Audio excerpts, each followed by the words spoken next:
What's up guys, and welcome back again to the channel.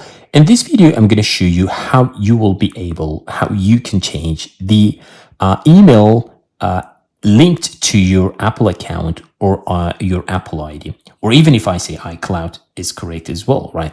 So of course when you make or write an Apple ID, there is like an email address linked to that one. If you want to change, here is how. All right, now go to the settings on your iPhone and then tap here where you have your Apple account, right? And then here, right, you can tap on sign in and security.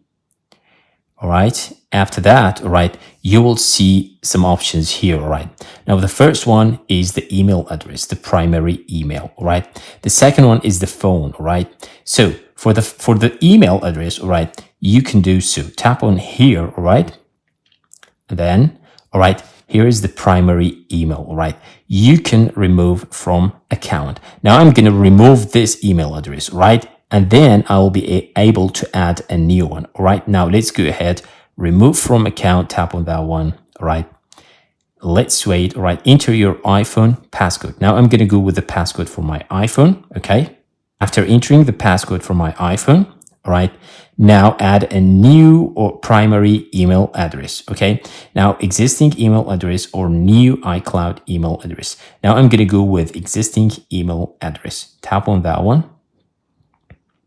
Okay, now I'm going to go and enter the email address. Okay, after the email address has been entered here, right, tap on continue.